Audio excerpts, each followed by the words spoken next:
Welcome to 21st Sports Recap and Reaction for the Chicago Bears at the Tampa Bay Buccaneers in their Week 16 matchup played December 27, 2015. As these two teams who used to be division rivals before realignment, but they were going at it. The Bucks needed to win out to go 500 on the year. They had been 5-5. They were 6-6, but they lost their last couple games, and this is their last home game of the season, the Bears' last road game of the year. So to start things off in the first quarter, the Bucks would get on the board first. They got a blocked punt, and that set up a 1st and goal on the 4. And Doug Martin, the muscle hamster, scored on a 4-yard touchdown run. Connor Barth added the extra point, and it was 7-0 Tampa Bay over Chicago. That was it for the first quarter. Then in the second, Ka'Deem Carey scored on a 1-yard touchdown run. Gould hit the extra point, and this game was tied at 7 with 11.5 minutes still left before halftime. Robbie Gould would hit a 26-yard field goal with 3 minutes left in the second quarter to give the Bears the lead for the first time in this game, up 10-7. And then in the closing seconds of the first half, Gould hit a 27-yard field goal, and the Bears were now up by 6 with the score Chicago 13, Tampa Bay 7. So that was it at the first half. And in the second half, in the third quarter, with about 11.5 minutes still left in the third, on the opening possession of the second half, Jameis Winston hit Charles Sims for a 50-yard touchdown. Connor Barth added the extra point, and the Bucks were back in the lead, up by 1, with the score Tampa Bay 14, Chicago 13. So that was the only score in the third quarter. Then seconds into the fourth quarter, Jay Cutler hit Ka'Deem Carey for a 1-yard touchdown pass. He already had a 1-yard touchdown run, but the touchdown reception, and he did his best Michael Jackson impersonation. Robbie Gould hit the extra point, and now the Bears were back in the lead, up by 6, with the score Chicago 20, Tampa Bay 14. Then with 9 minutes left in the game, Robbie Gould hit a 50-yard field goal to make it 23-14. And with just over a minute left, Gould hit a 39-yard field goal, and it was now 26-14 as the Bears were up by 12. And with just 1 second left in this game, Jameis Winston went for a Hail Mary. Although they were down by 2 scores, they just figured, hey, why not? And Austin Seraphin-Jenkins comes down with it, a 43-yard touchdown.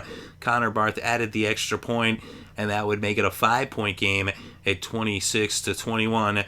But that would do it as the Bears hold on to win this one, and they improve their record to 6-9, 5-3 on the road as the Bears are above 500 outside of Chicago.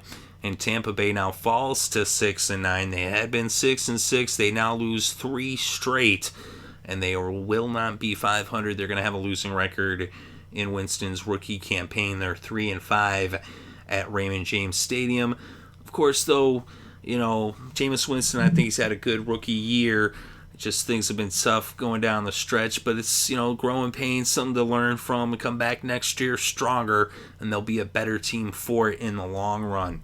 But in this game, Jay Cutler, he was pretty precise, although he didn't have a lot of stats yard-wise, but he was 20 for 27, 156 passing yards, and a touchdown. He also had 21 yards on the ground off of 2 carries.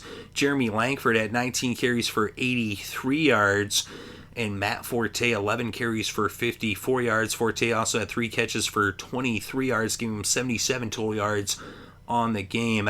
And Ka'Deem Carey 7 carries for 16 yards and a rushing touchdown with that 1 reception for 1 yard, as he had a receiving touchdown. As he had only 17 total yards for Ka'Deem Carey, but 2 touchdowns.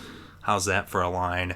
Zach Miller, 7 catches for 69 yards, was the leading receiver for the Bears. And for Tampa Bay, Jameis Winston, 15 for 29, 295 passing yards, 2 touchdowns, 1 interception. He had 10 yards off of 4 carries. Doug Martin, 17 carries for 49 yards and a touchdown. Charles Sims, 4 carries for 45 yards and 3 receptions for 72 yards and a receiving touchdown, as Sims had 117 yards on the day, total yards. And Evans ended up with 4 catches for 61 yards. Austin Seraphin-Jenkins with 2 catches for 60 yards and a touchdown. For the kickers in this game, Robbie Gould was perfect, 4 for 4 on the field goals, including that 50-yarder, and 2 for 2 on the extra points. Connor Barth 0 for 1 on the field goals, 3 for 3 on the extra points. And for the defense for Chicago, McPhee had a sack, and Jones Cordy had an interception and a forced fumble. Anderson also had a forced fumble. And for Tampa Bay, McDougald had 10 tackles. Gerald McCoy had a sack. And for the team stats, 21 first downs for the Bears, 19 first downs for the Bucks. On third down, the Bears were 6 of 15, 40% conversion rate. Tampa Bay just 2 of 8, just 25% on third down. Total net yards, 389 for the Bucks, 327 for the Bears. On the ground, the Bears netted 174, the Bucks 104. And through the air, the Buccaneers netted 285. Winston sacked once for a loss of 10 yards. The Bears netted 153 as Cutler was sacked once for a loss of 3 yards. Penalties in this game, 4 against the Bucks for 47 yards, 3 against the Bears for 25 yards. The Buccaneers had 5 fumbles. They recovered 3 of their fumbles, but they lost 2. And in the red zone, the Bears were 2 for 4, 50%. The Bucks 1 for 2. They were also 50%. And the time of possession, 37 minutes and 3 seconds for Chicago, 22 minutes, 57 seconds for Tampa Bay. So the Bears did a good job eating up the clock and keeping the ball on the ground, as they were using all 3 backs and getting decent production out of all 3, although none of them went over 100 on the ground.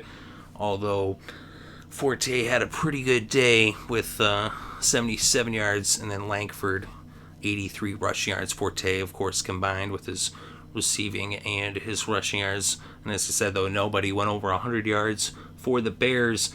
So they didn't put up a lot of yards in this game, but they did do a good job keeping the Bucks out of the end zone and off the field. And Winston was kind of struggling with his completion percentage, but he had almost 300 yards, and he did have the 2 touchdowns that he threw for. So he did pretty good, all things considered. Of course, there was that Hail Mary at the end where he picked up that touchdown and 43 yards right there. But all in all, it was a tough game for the Bucks, a tough loss, a tough season. But they definitely have a lot of talent. They've got great coaches, and they're building towards next year. As the saying goes, Rome wasn't built in a day. They've been in that rebuilding process. They have the pieces in place. And although, it's a tough loss here in this game, but they are building towards next year. And they got to win these types of games. And, of course, it was sad to see them kind of fall apart in the last 3 games, go on the skid here to finish out things when they did have an outside shot at potentially making the playoffs. Would have liked to see it, but everything doesn't happen right away, and a lot of times you're better off not having too much success early on. Sometimes it's better to have your trials and tribulations at the beginning of your career, and then that leads to more success down the road. But let me know what you think in the comments section below. Definitely interested to read your thoughts and opinions. Thank you very much for listening. It's greatly appreciated. I hope you're having a good day and having a great weekend and enjoying all the sports.